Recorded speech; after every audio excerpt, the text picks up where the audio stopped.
participation de plusieurs nations. Parce que la guerre d'Israël va annoncer la troisième guerre mondiale. Je ne dis pas que c'est la troisième guerre mondiale. Je précise pour vous dire, selon ce que Dieu m'a dit, va annoncer la troisième guerre mondiale. Ce qui veut dire que de cette guerre va venir la troisième guerre mondiale. Donc, il y aura beaucoup d'éclats, beaucoup de choses qui vont se passer.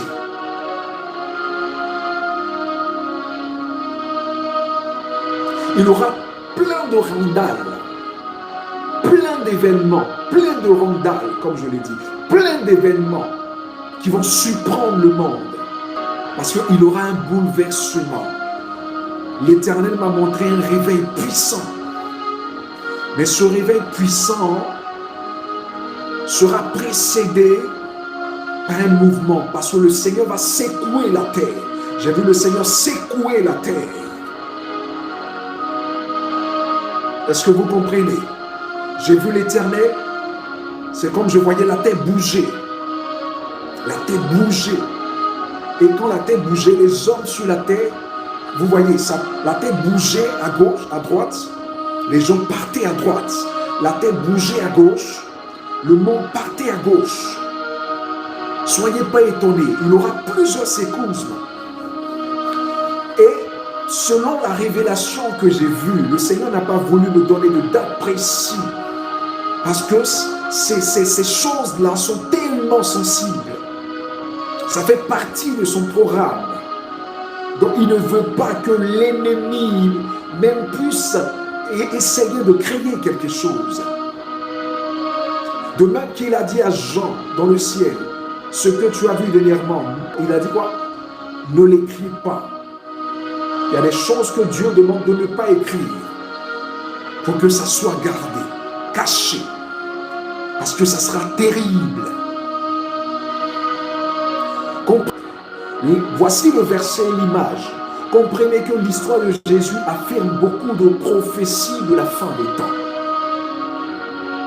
Vous allez comprendre que Israël était assiégé par l'Empire romain. Je vais vous raconter cette histoire pour que vous compreniez ce que l'Éternel veut annoncer ce soir. Donc, il va se passer beaucoup de choses. L'Empire romain avait mis en esclavage Israël. Et Israël attendait un sauveur. Je vais vous expliquer. Israël, sur cette image, est symbolisé comme l'humanité. Le monde dans lequel les gens vivaient. Il y avait toutes sortes de religions, comme vous voyez aujourd'hui en Israël. Toutes sortes de vananisme. Il y a toutes sortes de religions. Et Israël attendait un sauveur. Le monde, l'humanité, attendait un sauveur. Christ. Alléluia. Et qu'est-ce qui va se passer? Il va se passer quelque chose. Christ va venir. Et lorsque Christ vient, lorsque Christ arrive au milieu du ministère, commence surtout le ministère, Jean-Baptiste est assassiné. Il y a longtemps, je vous avais parlé de la crise du Congo avant que la crise ne puisse arriver au Congo. Est-ce que vous comprenez? J'ai dit que Jean-Baptiste était le Congo. Mais cette fois-ci, je veux vous emmener sur un grand champ de vision. Soyez prêts à accueillir cette nourriture solide-là. Parce que ce n'est pas cette nourriture, ce n'est pas les paraboles que l'Éternel ouvre et descend les dons spirituels. Alléluia. Ouvre vos yeux et votre entendement. Jean-Baptiste meurt. Est-ce que vous comprenez? Quand Jean-Baptiste meurt, Jésus fuit pour aller en Samarie. Qu'est-ce qui va se passer? Jésus-Christ, à son tour, est persécuté, envoyé à la croix. En ce moment, les disciples sont intouchables. Comprenez-moi. Ici, Jésus, c'est Israël. Jésus-Christ, c'est Israël. Je veux ouvrir votre esprit. Voyez là où l'esprit est en train de vous conduire. Voyez ce champ de vision que Dieu est en train de vous montrer ce soir. Soyez connectés à la dimension divine de Dieu. Qu'est-ce qui va se passer? Jésus-Christ, est abattu. Jésus-Christ est envoyé à la croix, est saisi et crucifié à la croix. Ce que nous sommes en train de voir en ce moment, voyez, l'image que le Seigneur m'a montrée, c'est l'image de la fin des temps. Ce qui va se passer, c'est quoi? Jésus sera crucifié. Et tout le monde va se lever contre Jésus. Ceux qui l'aimaient vont l'abandonner. Comprenez que cette crise, il arrivera un moment où Israël sera seul. Seul. Je dis bien seul. Je parlais de certaines nations pour que vous compreniez que ces nations ne sont pas contre Dieu. Ces nations qui soutiennent Israël de tout le cœur. Est-ce que vous comprenez? Mais ce qui va se passer ici, c'est que les disciples qui aimaient Jésus, les États-Unis qui aimaient Jésus, plusieurs nations qui aimaient le Christ, qui aimaient Israël, vont se détourner d'Israël, comme Pierre qui a renié Jésus. Pierre était celui qui défendait, représentait comme les États-Unis, la force et le caractère parmi les disciples, qui avait la capacité de frapper les personnes pour Jésus, de défendre Jésus. Est-ce que vous comprenez? Mais il y a une chose qui m'a intéressé dans les dires de Jésus, lorsqu'il est en train de cette révélation, c'est que Jésus est crucifié. Comprenez ceci.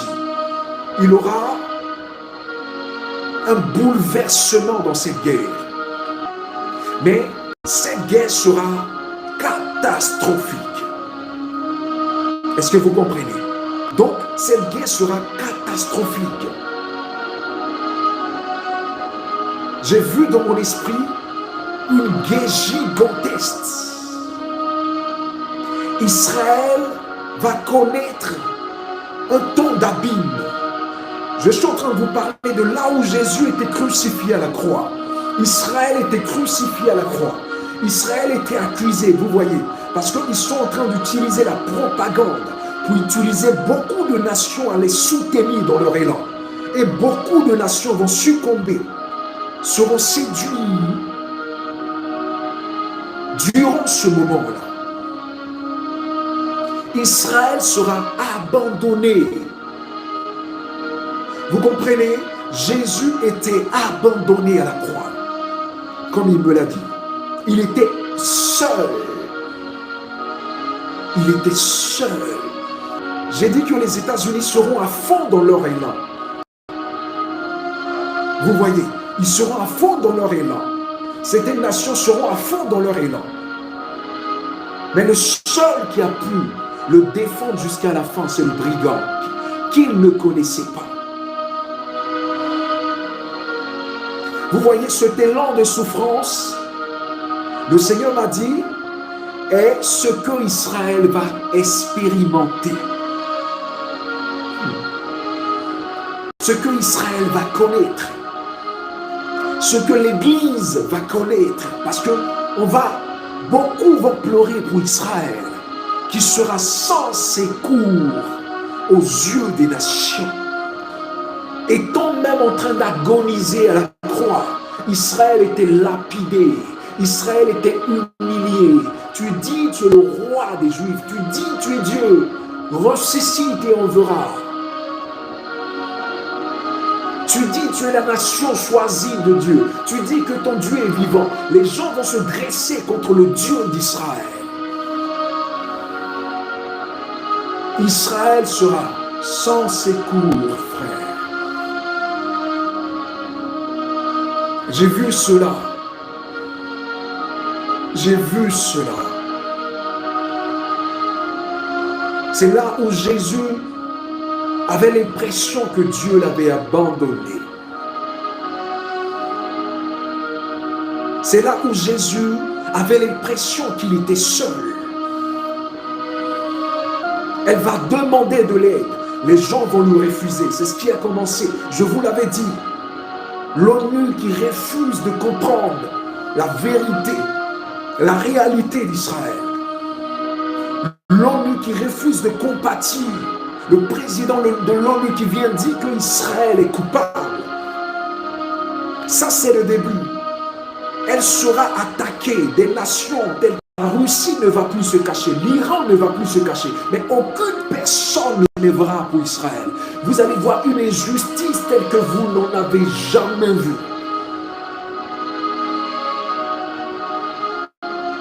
De même que Jésus à la croix, de même que le Maître à la croix, de même que notre Dieu à la croix, il sera seul.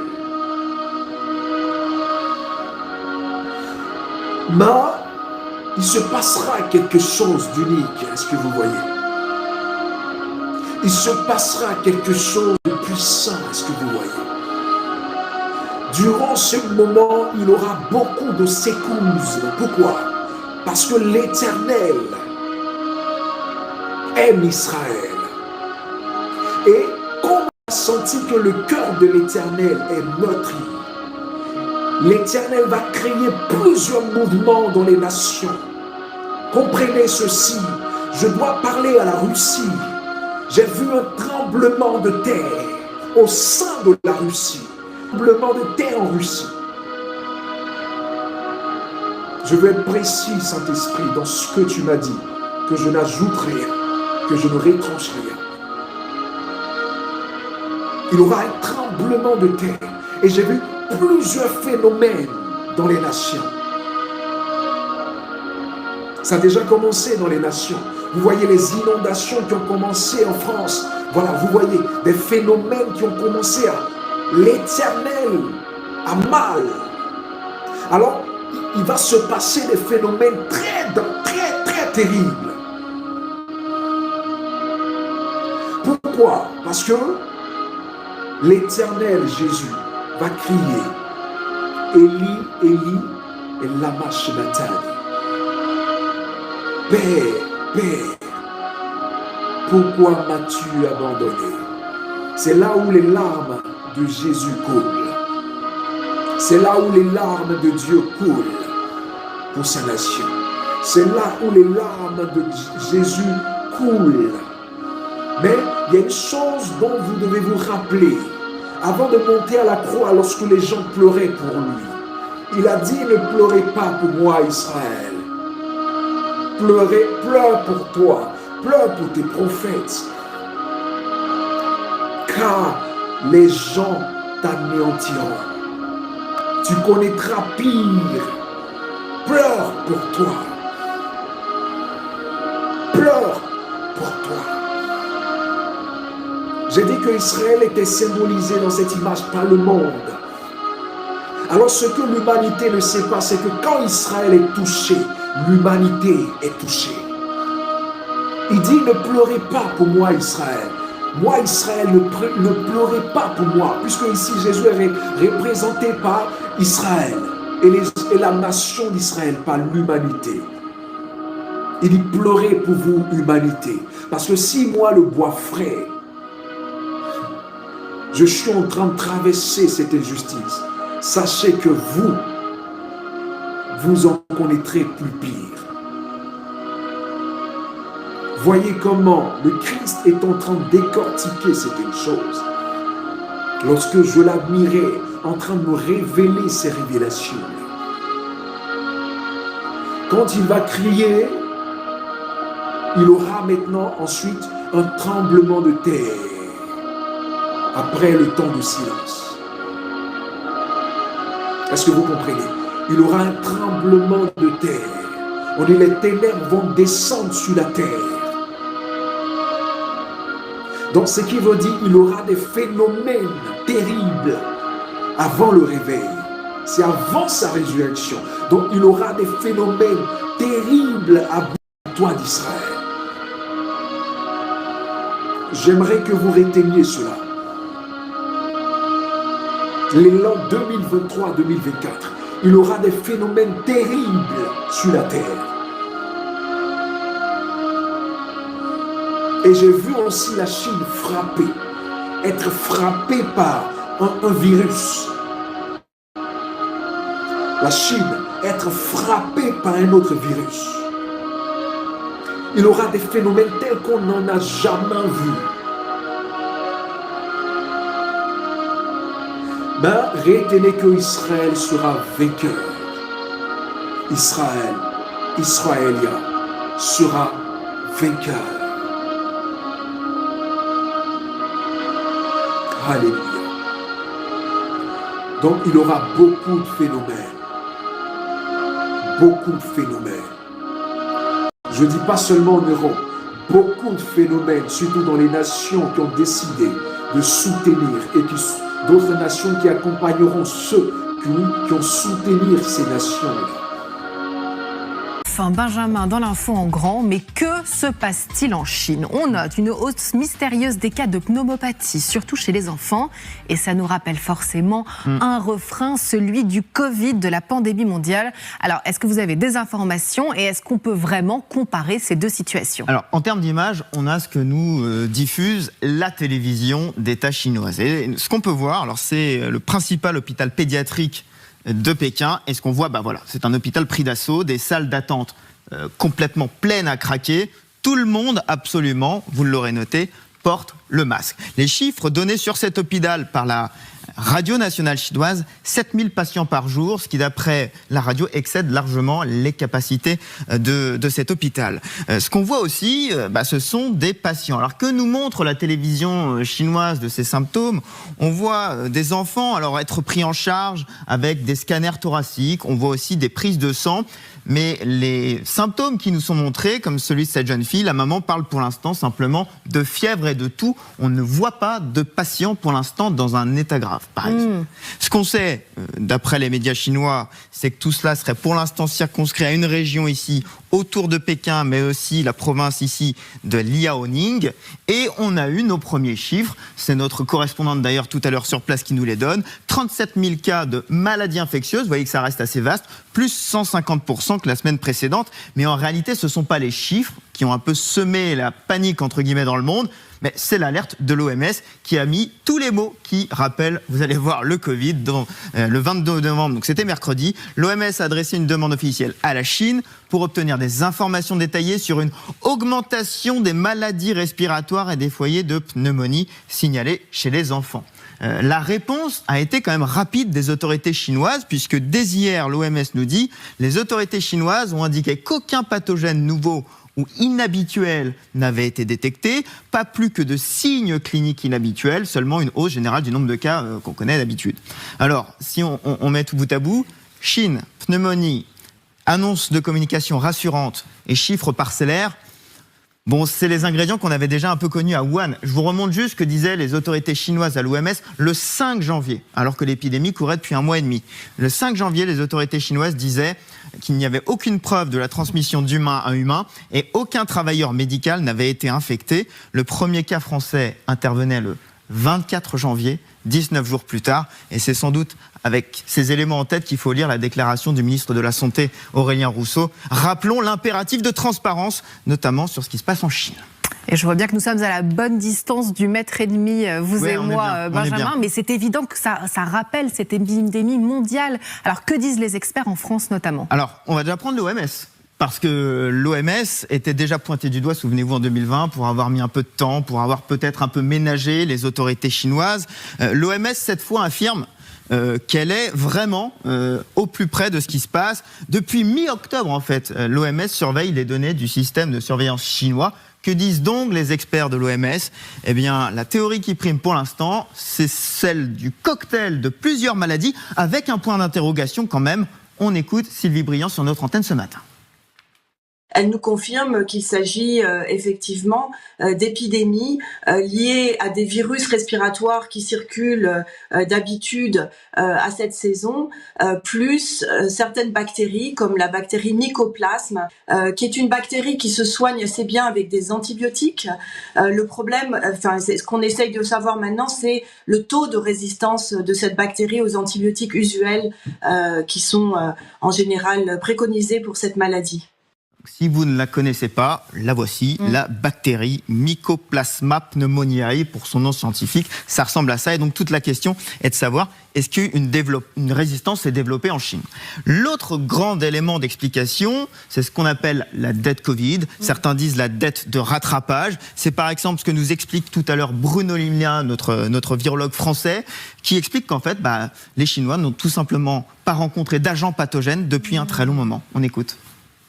C'est un contexte de levée de toutes les mesures barrières et du confinement qui s'est opéré il y a moins de 6 mois maintenant et qui entraîne la recirculation d'un grand nombre de pathogènes qui n'avaient plus circulé. Et il y a ce qu'on peut appeler un phénomène de rattrapage qui est observé avec une recrudescence des cas à la fois des virus respiratoires, la grippe et le VRS, comme on a vu en France il y a 2 ans et l'année dernière, et c'est conjugué à la circulation intense du mycoplasme pneumoniae. Le fameux mycoplasme pneumoniae, vous allez apprendre à le connaître.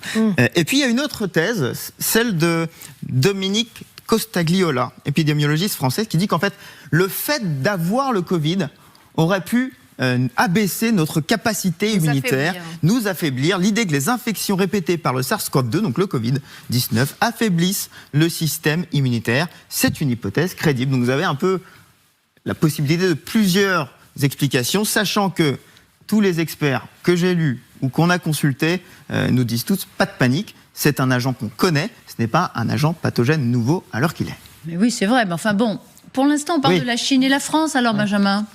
Alors, on se dirait, la France, bon, c'est quand même loin de la Chine, on est qu'au début. Je vous cite ces témoignages en fait, de médecins ou de pédiatres qu'on voit fleurir sur Twitter. Celui-ci, dans les Côtes-d'Armor. Pour être franc, on a aussi ça ici, plein de pleuropneumopathie, objectivé à la radio, qui ne cède qu'après 2 lignes d'antibiotiques. Au cabinet, 15 gamins cette semaine, ça fait un peu flipper. Et en fait, il y a les témoignages et il y a quand même les courbes. On va ressortir nos courbes, mais ça, c'est la part d'infection pulmonaire dans les consultations SOS médecins. La courbe 2023-2024, vous voyez, c'est celle-là, c'est 2,2%. Regardez, par rapport aux années précédentes, on est quand même largement au-dessus. Il y a quelque chose qui se passe cette année avec les infections pulmonaires en France. Ce qui est intéressant, c'est ce que nous montre l'épidémiologiste suisse Antoine Flao. Il montre, attendez, mais regardez, il y a la France, mais en fait, ça, c'est tous les pays du monde avec cette fameuse bactérie Mycoplasma pneumoniae. Et on voit qu'en fait, un peu partout dans le monde, il y a quelque chose qui se joue depuis le début de l'automne et qui est en hausse. Alors,